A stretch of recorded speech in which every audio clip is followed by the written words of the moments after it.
আজকে আমাদের ব্রিফিংয়ে বাংলাদেশের অত্যন্ত নামকরা এবং বহু ক্রিটিক্যাল মামলা লড়াই করে জিতার রেকর্ড সৃষ্টিকারী সুপ্রিম কোর্টের আইনজীবী অ্যাডভোকেট শিশির মনির সাহেব আমাদের সাথে উপস্থিত আছেন।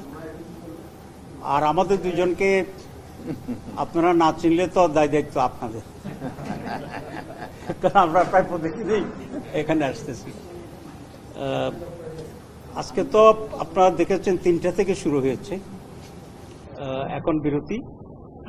এখানে এজেন্ডা হিসাবে প্রায় 7টি দেওয়া হয়েছে, কিন্তু আলোচনা চলছে একটি এজেন্ডার উপরে এখন পর্যন্ত, সেটা হচ্ছে নারীদের আসনের ব্যাপারে সে আলোচনাটা হচ্ছে।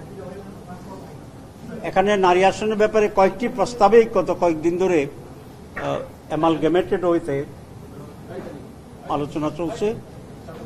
একটা ব্যাপারে আমরা সকলে একমত হয়েছি, ইনক্লুডিং জামাত ইসলামী এবং অন্যান্য ইসলামী দল, যাদের ব্যাপারে নারীদের অধিকার আমরা মানি না বলে এক ধরনের বড় ধরনের দেশীয় এবং আন্তর্জাতিক প্রোপাগান্ডা আছে।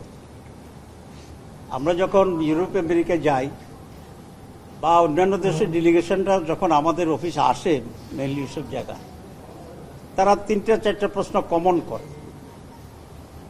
একটা করে এক্সট্রিমিজমের ব্যাপারে, টেরোরিজমের ব্যাপারে, 2 নম্বর করে মাইনরিটি ইস্যুটাতে, আর 3 নম্বর করে নারীর পজিশন কি জামাতের দৃষ্টিতে। এখন যারা মাঝে মধ্যে আসে, আমি প্রশ্ন করতে চাইলে বলি যে আপনাদের প্রশ্ন তো 4টা, আমি বলে দিই, কারণ এত বেশি কমন প্রশ্ন এগুলো, তো ওরা এনজয় করে আসলে বলতে পারি ওরা কি বলতে চায়, তো বাকিটা তো জবাবের প্রশ্ন। তো নারী ইস্যু ইজ এক্সট্রিমলি ইম্পর্টেন্ট এখনকার দুনিয়ায় বাংলাদেশের জন্য। কমিশনের প্রধান প্রস্তাব ছিল যে 100টি নারী আসনে 50 জায়গায় উন্নীত করা। আমরা বলেছি ইন প্রিন্সিপাল জামাত ইসলামী পার্লামেন্টের নারীর আসন 100 হোক, এই ব্যাপারে আমরা একমত, এবং এটা যাতে সহজতর করা যায় নারীদের জন্য আমরা সেভাবে বলেছি। এটা নিম্নকক্ষে পিআর সিস্টেমে নারীদের আসনগুলো ভোট হবে। পুরাটাই আমাদের পিআর সিস্টেম চাই আমরা, আপার হাউস হোক লোয়ার হাউস হোক, স্পেশালি নারী আসনগুলোর ব্যাপারে আমরা জোর দিয়েই সেটা বলছি। তাতে করে নারীদেরকে আর কনস্টিটিউশন ওয়াইজ যে হ্যাজার্ড আছে, যে ট্রাবল আছে, এবং 3 টাইমস বিগার দেন দি মেলস পার্লামেন্টারি এরিয়া, এখান থেকে তাদেরকে রেহা দেওয়া যায় সম্মানের সাথে। তবে 100টি আসন তাদের জন্য নিশ্চিত করা যায় থ্রু পিআর সিস্টেম। এটা নানাভাবে আলোচনা চলছে এখন। কেউ বলেছে 50% আগের মতো রিজার্ভ থাকবে, আর 50% ডাইরেক্ট ইলেকশনে প্রতিটি দল 5% করে নারী আসনে মনোনিবেশ করবে। আমরা এটা একটুখানি ডিফার করেছি এই রিস্ক ভেবে যে আমরা 5% করে ধরেন 10টি দল ম্যাক্সিমাম ক্যান্ডিডেট দিতে পারবে, তো 5 দল থেকে 50 জন পার্লামেন্ট মেম্বার ক্যান্ডিডেট হবে। কিন্তু দেখা গেল যে নারীরা জিতলো না, তো তাহলে তার ইনক্রিজ করলো না, ক্যান্ডিডেট হলো এমপি হলো না, there remains the risk of winning. তো আমরা এই পয়েন্টটা সেখানে বলছি, এটা উইকনেস আছে, এটাকে রিপেয়ার করতে হবে। কারণ হচ্ছে ধরেন বিএনপি এক জায়গায় নারী আসন দিছে, ক্যান্ডিডেট দিছে, আর একটা দল সেখানে একটা স্ট্রং পুরুষের ক্যান্ডিডেট দিয়ে দিল, আলটিমেটলি সাফার করবে নারী পার্লামেন্ট মেম্বার সংখ্যার দিক থেকে। আমরা বলছি সব ফাঁক ফোকর সব ঝালাই করে নারীরা প্রতি বছর যাতে 5টি করে membership from each political party ক্যান্ডিডেটের মাধ্যমে যাতে জিততেও পারে, সেরকম কোনো ধরনের একটা সিকিউরিটি ব্যাকআপ করা যায় কিনা সেটা ভাবতে হবে। এটা আমাদের সর্বশেষ এই বিষয়ে আলোচনা। মিনহোয়াইল আমি আমাদের কমিশনের হাউজে দাঁড়িয়ে একটা বক্তব্য রেখেছি, সেটা হচ্ছে আমরা তো অনেকটাই শেষের দিকে আছি, অনেক বিষয়ে আমরা ঐকমত্য হয়েছি, কিছু রিজার্ভেশন আমাদের আছে, নোট অফ ডিসেন্ট দিয়ে সেখানে আমরা একমত হয়েছি। এখন প্রশ্নটি আসছে যে এই যে ঐকমত্য আসলো যেগুলোতে, সেগুলার ভবিষ্যৎ কি? কারণ আমরা বলছি যে এটাকে আইনি ভিত্তি দিতে হবে, কিন্তু আইনি ভিত্তি না দিলে এটা তো একটা খাওয়া দাওয়া আলাপ আলোচনা করে শেষ হলো, অথবা আমরা রিকমেন্ড করলাম, অঙ্গীকার করলাম। কি অঙ্গীকার করলাম? কার কাছে অঙ্গীকার করলাম? তো অঙ্গীকার দিয়ে তো শেষ হবে না। এরকম অঙ্গীকার আমরা কত জায়গায় করতেছি। অঙ্গীকার ভাঙ্গেলে মানুষ কি বলে? এ ওয়াদা রাখে না, এতটুকু ছাড়া তার কিছু নেই। তো আমাদের দেশে ওয়াদা রাখে না, এই কথা কইলে লজ্জা পাওয়ার মতো রাজনীতি এখনো তো তৈরি হয়নি। এই জন্য আমরা বলেছি আমাদের সমস্ত পরিশ্রম সার্থক হবে। আমাদের এটা প্রয়োজন যে অ্যাগ্রিড রিফর্ম যেগুলো হয়েছে পয়েন্টস, এগুলোকে আইনি ভিত্তি দিতে হবে। কেউ কেউ বলছেন যে এটা এখন দরকার নাই, আগামী পার্লামেন্টে যারা জিতবে তারা গিয়ে এটা করবে। এটা একেবারে একটা অবাস্তব এবং অসামঞ্জস্য বক্তব্য। কারণ আপনি আগামী পার্লামেন্টে যাবেন, তাহলে এই পার্লামেন্ট ইলেকশন কিভাবে হবে? আগের নিয়মে হবে? আগের নিয়মে গেলে সংস্কার কি হইল? তো এই জন্য আমরা বলছি এটা একেবারে অর্থহীন একটা প্রলাপের মতো মনে হয়, কারণ আমরা পরিশ্রম করছি এটাকে ইমপ্লিমেন্ট করার জন্য। এখন কেউ কেউ প্রশ্ন উঠেছে যে এই সরকারের পক্ষে আইনগত ভিত্তি দেওয়া সম্ভব কিনা। আমরা বলেছি যদি সম্ভব হয় তাহলে করবেন, আর যদি অসম্ভব হয় তাহলে আমরা করব না। কথাটা তো যুক্তিক, আমি আশা করি। যদি সম্ভব হয় তাহলে আইনি ভিত্তি দিতে সমস্যা কোথায়? আর যদি অসম্ভব হয় we all agree some other ways আমরা সে দেখব। এখন আইনগত সব এটা সমাধান আছে কিনা, আমরা কালকে এই প্যানেল অফ আইনজীবীর সাথে আমরা কথা বলেছি রাত্রে প্রায় 1টা পর্যন্ত, এবং সেখানে আইনগত ভিত্তি দেওয়ার জন্য অনেকগুলো অল্টারনেটিভ আমরা খুঁজে দিয়েছি।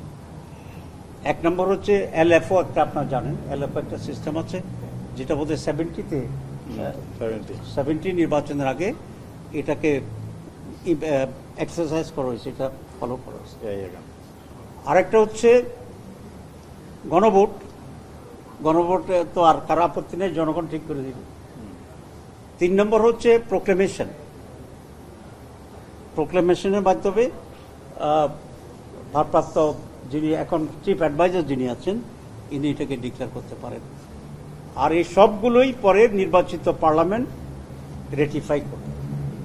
এটার সবচেয়ে বড় উদাহরণ আছে আমাদের এখানে বাংলাদেশে, সেটা হচ্ছে শহীদ প্রেসিডেন্ট জিয়াউর রহমানের আমলে। ওনার সময় একটা গণভোট হয়েছিল এবং 2টা প্রোক্লেমেশন হয়েছিল। আমার ভুল থাকলে আমাদের মাননীয় অ্যাডভোকেট সাহেব কারেক্ট কথা। তো সুতরাং এটা একটা জীবন্ত উদাহরণ আমাদের কাছে আছে। আমরাও সাজেস্ট করতে চাই জিয়াউর রহমান সাহেব যেভাবে জিয়াউর রহমান সাহেব যেভাবে নিজেকে বৈধতা দিয়েছেন আইনের মাধ্যমে, আজকে আমরা সেটাকেই ফলো করতে চাই, তাহলে আইনগতভাবে আর কোনো সমস্যা থাকবে না।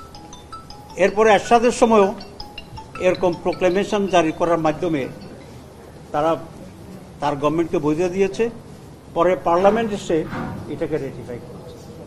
তো সুতরাং আইনগত ভিত্তি দেওয়া যাবে না, এই কথাটি বিভ্রান্তিকর এবং কিছুটা ব্রিচ অফ ট্রাস্ট এই করে, যে মানুষকে বিভ্রান্তি করার জন্য করছে। আর আমাদের প্রশ্ন হচ্ছে যদি আইনগতভাবে ভিত্তি দেওয়া যায় তাহলে দিবেন না কেন? তাহলে মতলব আছে যে আপনি এটা করবেন না। আমরা মতলববাজির নির্বাচন তো আমরা চাই না, ঠিক আছে? তো সেজন্য এটা করতে হবে, এবং এটা যদি আইনি ভিত্তি দেয় তখন আমরা প্রায় সকল সংগঠন, 1টা বা 2টা বা 3টা ছাড়া, যে এটার আইনি ভিত্তি দিতে হবে। ইনিশিয়ালি আমি এটা উঠিয়েছিলাম, এবং আমাদের চিফ অব দি আজকে আমরা যেখানে আলোচনা করছি আলী রিয়াজ সাহেব, উনি বলছেন আজকে আমরা আরও কিছু পয়েন্ট ঠিক করে নেই, আপনার পয়েন্টটা আমরা এই আরও কিছু যে পয়েন্ট আছে এগুলো শেষ করেই এই আলোচনাটা আমরা করব। এবং আমি বলেছি, উনি বলছে আজকে চিফ অ্যাডভাইজারের সাথে ওনাদের মিটিং আছে সন্ধ্যার পরে, সেখানে এই বক্তব্যকে উনি তুলে ধরবেন। আমি অন কার্টিসি আরেকটা আবদার করেছি বলা যায়, বা দাবি করেছি, যে আমাদের এখানে আলী রিয়াজ সাহেব হচ্ছে এই কনসেনসাস কমিটির ভাইস প্রেসিডেন্ট, আর এটার মূল প্রেসিডেন্ট হচ্ছে চিফ অ্যাডভাইজার। তো আমরা বললাম যে আমরা এতদিন তো ভাইস প্রেসিডেন্ট দিয়ে চলছি, আর উই ওয়েলকাম ইউ। আমরা একবার এই বোর্ডে ভেঙে যাওয়ার আগে আমরা এটার সভাপতির সাথে আমাদের একটা সৌজন্য সাক্ষাৎ করতে চাই এবং উনি এখানে প্রেজেন্ট থাকুক। প্রেজেন্ট থাকলে ওনার সাথে আমরা বেশ কিছু বিষয়ে আমরা এক্সচেঞ্জ করতে পারবো ডাইরেক্টলি। আলীজি সাহেব এটাও বলেছেন যে উনি আমার দাওয়াত on behalf of the all parties, not from my myself or not from Jamaat Islam, এই হাউজে আনার ব্যাপারে এটা উনি ওনাকে পৌঁছাবেন এবং একটা অ্যারেঞ্জমেন্ট করার জন্য উনি চেষ্টা করবেন। আর আরেকটু শেষ করে দিই, আমাদের হাতে দুইটা কাগজ আছে, একটা হচ্ছে প্রোক্লেমেশন জুলাই ঘোষণাপত্র, আর হচ্ছে জুলাই চার্টার বা সনদ। তো জাতীয় সনদ যেটা, সেটা তো আমাদের এই মিটিংয়ের আউটকাম। ওনারা বলছেন যে এটা ওনারা ঠিক করবেন এবং আমাদের কাছে একটা রাফ কাগজও পাঠিয়েছে, কিন্তু সেটা অপূর্ণাঙ্গ, কিছুটা অসঙ্গতিপূর্ণ এবং যে সমস্ত বিষয়ে আমরা ঐকমত্য হয়েছি এটাকে তারা অফিসিয়ালি ইনক্লুড করে নাই। তো তারপরও আমরা এটা জবাব দেব, আমরা আজকেই পারলে দেব, আর নাহলে কালকের ভিতরে আমরা এটা জবাব দেব। আর সনদের ইস্যুটা যেহেতু এখানে, আর প্রোক্লেমেশনের ইস্যুটা সেন্ট্রালি গভর্নমেন্টের ব্যাপারে, সে ব্যাপারে আজকে এখন আর মন্তব্য করতে চাচ্ছি না, কিন্তু সেখানে আমরা আমাদের ইনপুট দেওয়ার জন্য আমরা চেষ্টা করব। তো সবাইকে ধন্যবাদ।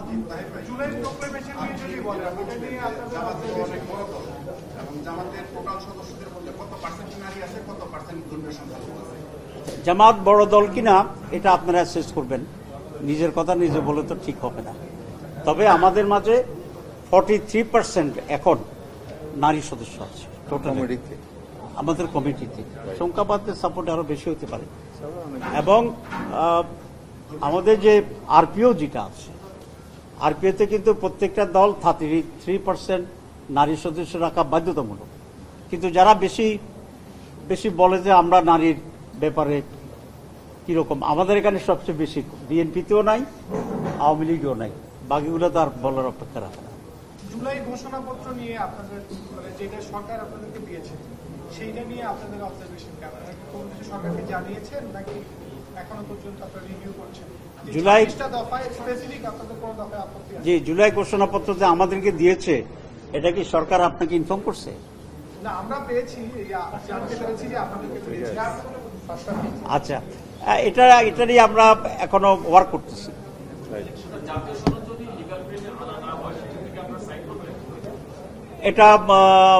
এটা তো যখন সময় হয় তখন আমাদের পলিসিটা আমরা জানবো। হ্যাঁ, কাছাকাছির ভিতরে তো আপনারা জানবেন। সময় যদি কাছাকাছি হয়, আমরা কাছাকাছি আছি, আর সময় যখন শেষ হয়ে যাবে তখন আপনাদেরকে ওপেন করে দেব।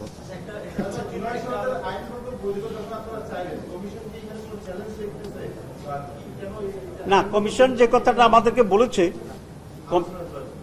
যেটা বলেছে সেটা হচ্ছে ওনাদের টার্মস অফ রেফারেন্সের ভিতরে এই কথাটি নাই। আমরা বলেছি আপনার টার্মস অফ রেফারেন্স তাহলে পারমিশন নিয়ে আসেন প্রধান উপদেষ্টা থেকে, আর যদি সেটা না হয় আমাদের এই কথা প্রধান উপদেষ্টাকে জানা, তিনি সভাপতি। আর উনি বলেছেন সময় সীমাবদ্ধতা, আসলে সময় তো কোনো সীমাবদ্ধতা নাই। ওনারা টার্গেট করেছেন 31 তারিখের ভিতরে, কিন্তু ওনাদের অফিসিয়াল মেয়াদ 15ই অগস্ট পর্যন্ত আছে। সুতরাং প্রয়োজনীয় এক্সটেন্ড করতে পারেন, আর যদি নাই সত্য ধরে নেই তাহলে আবার রিভিউ করে টাইম এক্সটেন্ড করে তো জারি করতেই পারেন।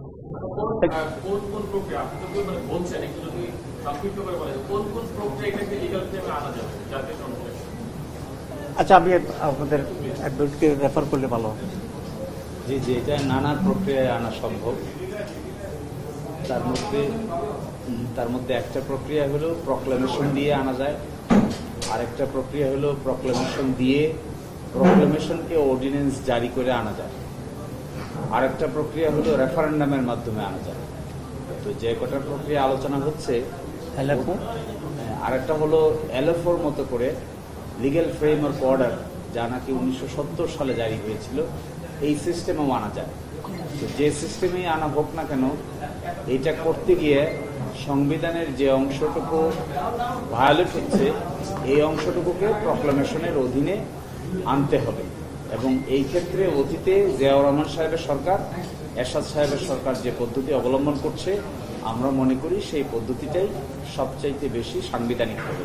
এরপরে নতুন নির্বাচন হবে নতুন সিস্টেমে, হওয়ার পরে যে পার্লামেন্ট গঠিত হবে ওই পার্লামেন্টে 5th অ্যামেন্ডমেন্ট বা 7th অ্যামেন্ডমেন্টের মাধ্যমে আগে যেভাবে রেকটিফাই করা হয়েছে এটাকেও রেকটিফাই করা হবে, তবে এটা তার পরিপূর্ণ আইনি মর্যাদা পেয়ে যাবে।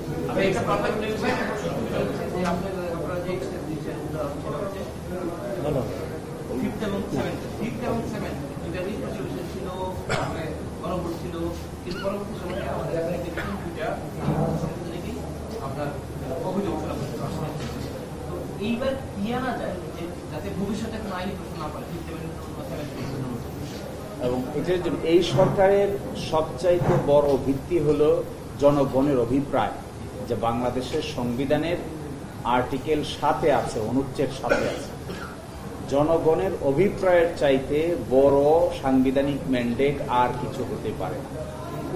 এখন এই জনগণের অভিপ্রায়টাকে একটা সাংবিধানিক প্রক্লেমেশনের মাধ্যমে জনগণের সামনে প্রকাশ করতে হবে, এবং তা যদি প্রকাশিত হয় এবং সংবিধানের কিছু অংশ আপনারা জানেন ইতোমধ্যে অকার্যকর হয়ে গিয়েছে, এই অকার্যকর পার্টটুকু অকার্যকর থাকবে, আর সনদের যে সমস্ত পার্ট থাকবে অ্যাপ্রুভ করা হবে, এই সিস্টেমটাকেই প্রক্লেমেশনের মাধ্যমে লিগ্যাল স্ট্যাটাস দেওয়া হবে। এর পরবর্তী পার্লামেন্ট যখন আসবে, পার্লামেন্ট এসে এই সনদ এবং এই প্রক্লেমেশন দুটাকেই সাংবিধানিক মর্যাদা দিবে। তখন আর এই সনদ এবং প্রক্লেমেশনকে কোনো আদালতে প্রশ্ন উত্থাপন করা যাবে না। এটাই হলো সবচাইতে বড় প্রোটেকশন। যেমন এখন যে আপনার ইন্টারিম গভর্নমেন্ট আছে, এটা তো কোনো সাংবিধানিক কোনো বডি না, কিন্তু সুপ্রিম কোর্টের রেফারেন্সে এটা অলরেডি বৈধতা পাইছে এবং তারা চালাচ্ছে। সে কারণেই, এবং আপনারা জানেন যে 91-এ যে কেয়ারটেকার সরকারদের ইলেকশন হয়েছে, এটা তো কোনো কনস্টিটিউশনাল প্রভিশন ছিল না, কিন্তু the agreement of the major political parties এবং due to the sentiment of the people against Ershad চলে গেছে, এটা লিগালি ওয়ার্ক করেছে, পরে রেটিফাই করতে হয়েছে। সুতরাং এখানে প্রচুর উদাহরণ আছে, প্রচুর রাস্তা আছে, প্রচুর দরজা আছে টু মেক ইট লিগাল, এবং টু এ স্টেজে one is just now, another is of the parliament ratification. একটা ছোট্ট কথা শুধু, আপনারা দেখবেন আমাদের এই দেশে জনগণের ইচ্ছার প্রকাশ হয়েছে সেটা 5ই আগস্ট, সরকার গঠিত হয়েছে 8ই আগস্ট। তাহলে সরকার আগে না জনগণ আগে? জনগণের ইচ্ছা প্রকাশিত হয়েছে তো 5ই আগস্ট, এই দিন আর সরকার ছিল না। 5, 6, 7, 8 তারিখ বিকাল পর্যন্ত কোনো সরকার ছিল না। এর অর্থ হলো এটা যে জনগণের ইচ্ছার অভিপ্রায় যখন 5ই আগস্ট ঘটেছে, এর মাধ্যমেই আগের সরকারের পরিবর্তন হয়েছে। কোনো 106 অনুচ্ছেদের আলোকে আগের সরকার পরিবর্তন হয় নাই। সুপ্রিম কোর্টের কোনো অপিনিয়নের ভিত্তিতে সরকার পরিবর্তন হয় নাই। সরকার পরিবর্তন হয়েছে অভিপ্রায়ের ভিত্তিতে। এই অভিপ্রায়টাই হলো সুপ্রিম ল, এবং তা যদি হয়, আজকে আমাদের টিম লিডার যিনি আছেন তিনি বলেছেন, তা যদি হয়ে থাকে তাহলে ইম্পর্টেন্ট কথাটা হলো, তাহলে সরকারের মেয়াদ কতদিন তাকে সুপ্রিম কোর্ট বলে দিয়েছে? সুপ্রিম কোর্ট তো বলে দেয় নাই সরকারের মেয়াদ কতদিন। আর যদি এই সরকারকে সাংবিধানিক সরকার বলা হয়, তাহলে তো তাকে আরো 3 বছর 4 বছর ক্ষমতায় থাকতে হয়, যতদিন না পর্যন্ত 29 সাল না আসছে। সুতরাং এই আর্গুমেন্ট যারা করছেন তারা হয়তো কিছুটা বুঝে কিছুটা না বুঝে এই আর্গুমেন্ট করছেন, অথবা কিছুটা ষড়যন্ত্রে।